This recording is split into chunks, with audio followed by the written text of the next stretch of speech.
La segunda ola del coronavirus sigue haciendo estragos en el país. No es necesario recordar que hay decenas de miles de contagiados y cientos de muertes a diario. En nuestra ciudad la situación es la misma, aunque obviamente a una menor escala. Sin embargo, en las últimas semanas vienen llegando millones de vacunas, la campaña de inoculación viene tomando velocidad, viene tomando impulso, y también hay pequeños gestos y otros que son grandes hechos que a mí por lo menos personalmente me llenan de esperanza de que pronto vamos a poder estar dejando atrás esta pesadilla. Pienso, ¿no?, en esto de que los mayores de 70 ya se pueden acercar sin inscribirse y recibir la primera dosis en cualquier posta vacunatoria de nuestra provincia, y que en nuestra provincia también ya se esté fabricando la vacuna Sputnik, una de las vacunas más importantes que hay a nivel mundial, que prácticamente todos los países la buscan y que hace un año ni siquiera imaginábamos que iba a existir. Bueno, la estamos fabricando en territorio bonaerense y en territorio argentino. Y para charlar un poco sobre cómo se vienen dando estas últimas semanas con la segunda ola que sigue creciendo, con la vacunación que por suerte viene avanzando más rápido, es que estamos en conversación ahora con el doctor Alejandro Curino, presidente de la Sociedad Argentina de Investigaciones Clínicas. Alejandro, buenas tardes, ¿cómo estás? Juan Iguarino te saluda. Hola Juani, ¿cómo estás? Buenas tardes, feliz día del periodista. Bueno, Ale, muchas gracias, muy amable.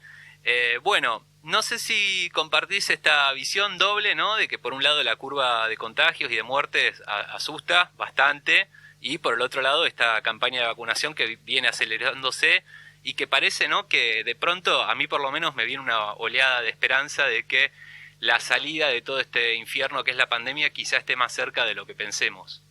Sí, efectivamente, coincido. Vos recordarás que algún reportaje anterior, alguna entrevista anterior que me hiciste, creo que fue la primera inclusive, que estaba yo muy preocupado, te decía que había una carrera entre dos velocidades. Sí. Era la velocidad de vacunación, por un lado, y la velocidad de contagios por el otro, que obviamente una se anteponía a la otra.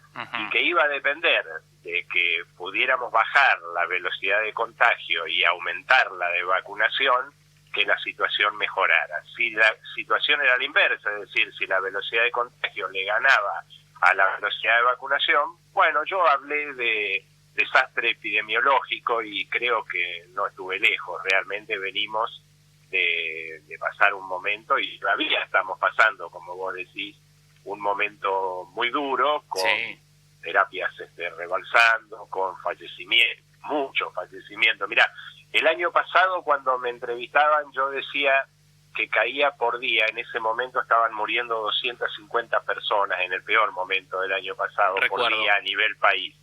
Y yo decía, para no naturalizarlo, decía, es como si se cayera un avión cada día y murieran todos los pasajeros. Sería un impacto para todos, ¿no? Claro. Bueno, vos fijate que hace muchos días que estamos en 500, 600 muertos, o sea, se nos están cayendo 2 aviones por día. Entonces yo creo que lamentablemente en estos últimos días la velocidad de contagio le ha ganado a la velocidad de vacunación.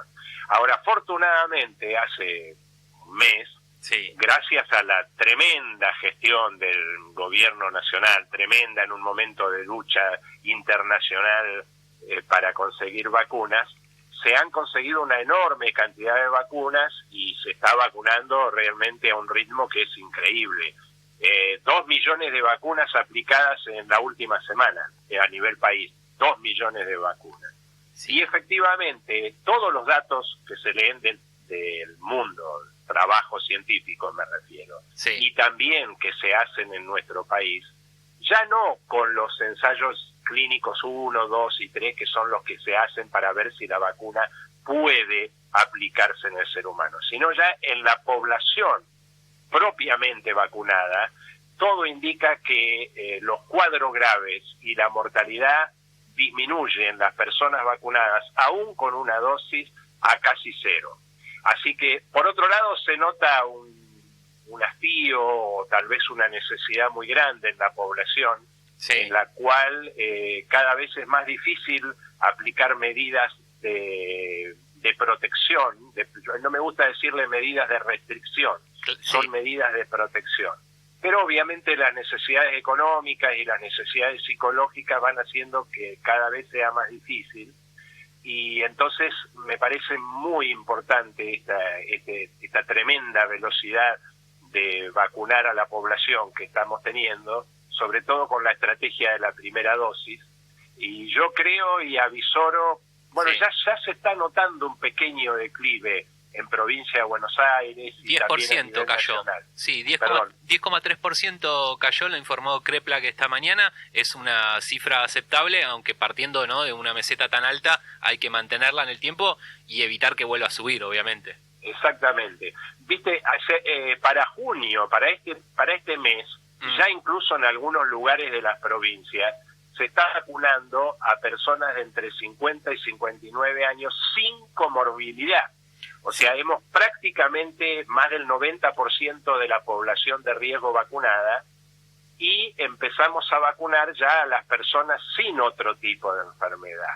Así que yo en ese sentido soy muy optimista, porque todos los estudios indican una enorme efectividad de las vacunas, de todas las vacunas, y la velocidad a la que se está vacunando. Yo creo que en un mes, 2 meses, vamos a asistir a un declive importante del número de contagios y más todavía de mortalidad. Pero este es un momento que hay algo que me preocupa. A ver. En este marco que te estoy diciendo.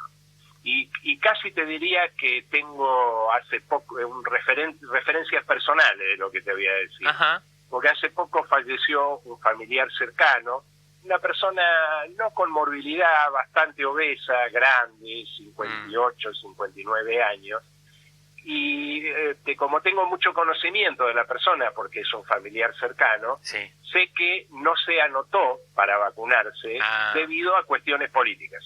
O sea, claro, una persona antiperonista, muy de escuchar a la dirigencia del PRO, de escuchar a los medios masivos que apoyan a la oposición, y a pesar de que le hablábamos, la esposa vacunada, le explicábamos que no es una cuestión, la salud no es una cuestión política. Claro, Yo te lo digo, lo peor que nos podía pasar es que se use la pandemia como una herramienta electoral, para una política partidaria. Bueno, finalmente lo convencimos, se anotó, sí, para vacunarse, mayor de, ya te digo, 59 años, 60, o sea, estaría, y con comorbilidad por la obesidad, sí, hubiera entrado a vacunarse rápidamente si se hubiera vacunado al principio. Bueno, lamentablemente para cuando se vacunó ya era tarde, a los pocos días se contagió, se internó, entró en terapia, lo entubaron, claro, y falleció. Entonces me preocupa esa población en este momento, me preocupa ese grupo de gente que, influenciado todavía por los medios de comunicación y por la oposición, no quiere acceder a la vacuna. Vos recién dijiste que se abrió para los mayores de 70 años que, sí, pueden ir a vacunarse directamente sin turno con el documento. Sí. En el día de ayer, 850 personas fueron.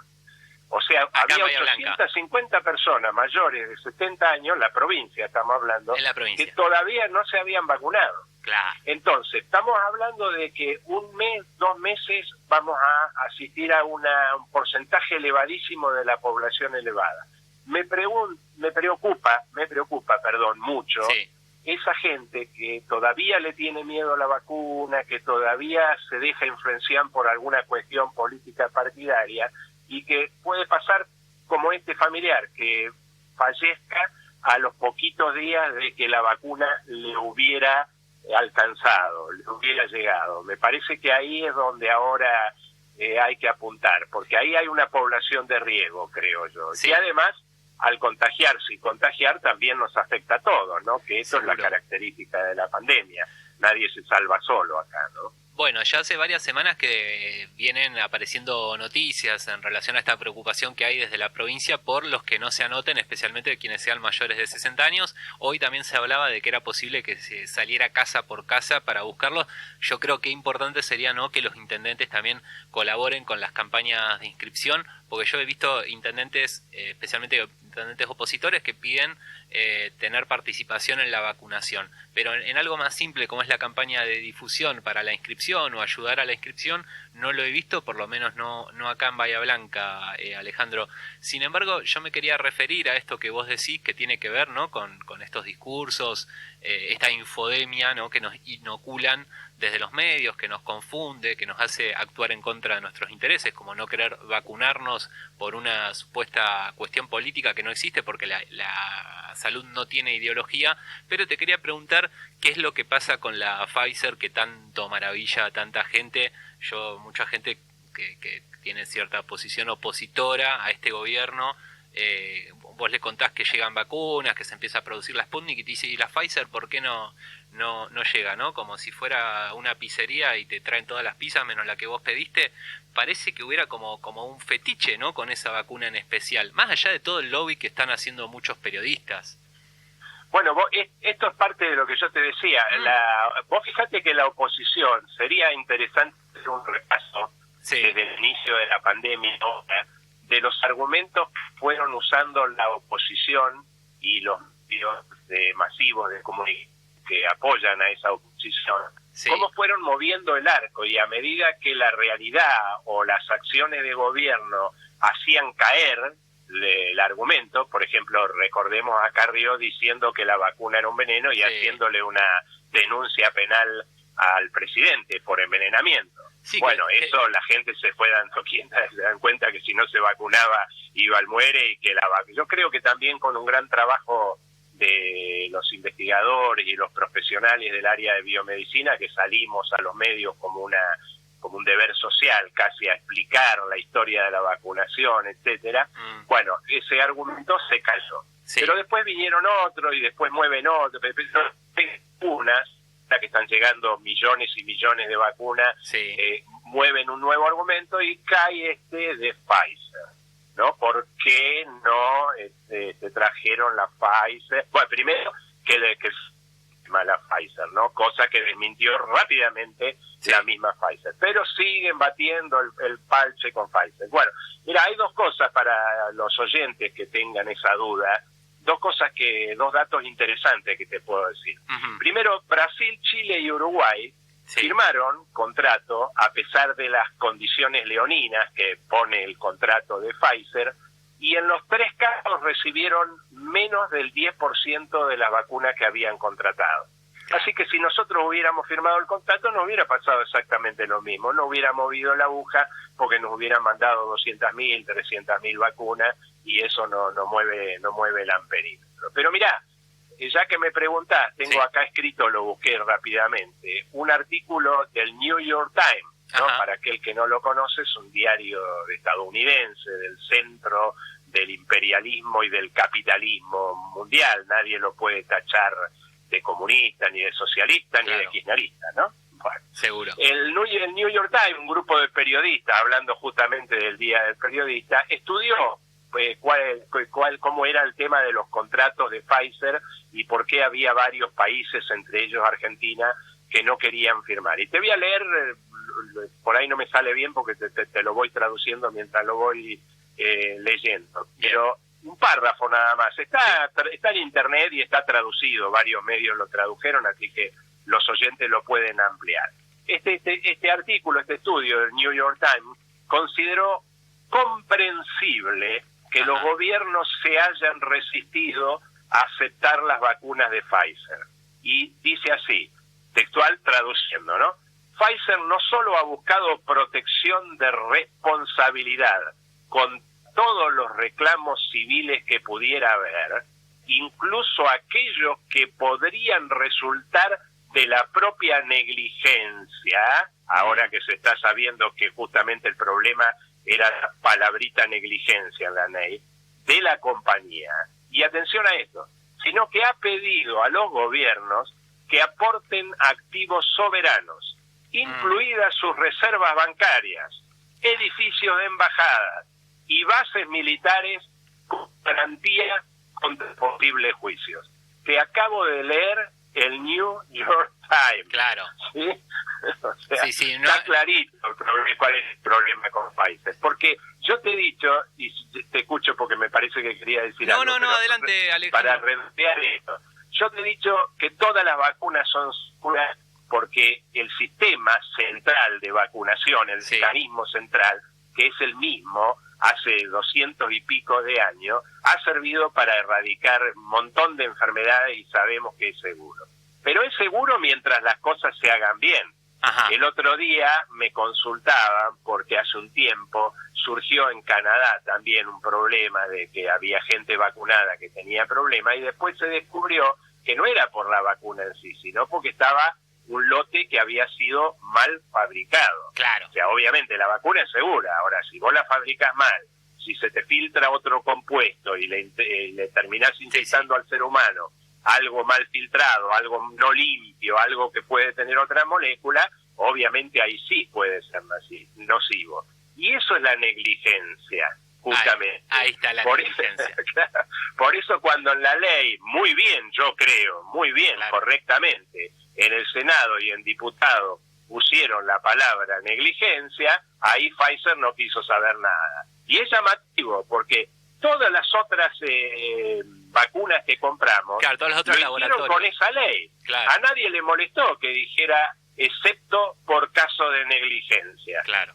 ¿No? Entonces es llamativo. ¿Por qué Pfizer es la única que se preocupa de que diga la palabra de que no había indemnización de parte del Estado argentino en caso de que hubiera negligencia de parte de la empresa? Bien, clarísimo. Y después está todo el tema del lobby, ¿no? Sí, lo del lobby lo tenemos clarísimo. De hecho, claro, el otro día, perdóname que te interrumpa y ya te despido, Ale, porque estamos sobre el informativo, no sé si lo viste, pero para cerrar y para ilustrar un poco todo esto que vos contás sobre el lobby, Carlos Pañi en La Nación diciendo el candidato es Pfizer. Me parece que lo resume todo y estoy totalmente de acuerdo una vez en la vida con Pañi. Sí, tal cual, es así, es lamentable. Bueno, lo lamentable es cuando, insisto, hay personas que caen víctimas de todas esas malos profesionales y malos políticos, sí, y como este caso que te contaba, lamentablemente demoran en anotarse para vacunar y mueren. Por eso insisto a gente que independientemente de que los gimnasios estén abiertos, de que las casitas de fiesta no hablan, de que la intendencia de Bahía Blanca no controle absolutamente nada, usted señor, usted señora, cuídese, porque si no se vacunó, el turno de vacunación viene en los próximos días y sería lamentable que se enferme, pase un mal momento o inclusive muera pocos días antes de haberse podido vacunar. Así es, Alejandro. Muchísimas gracias por esta comunicación y por tus palabras. Como siempre, te mandamos un fuerte abrazo desde acá. Un abrazo y que terminen bien el día. Feliz día. Gracias, hasta luego. Alejandro Curino, presidente de la Sociedad Argentina de Investigaciones Clínicas. Nos vamos con el panorama de noticias.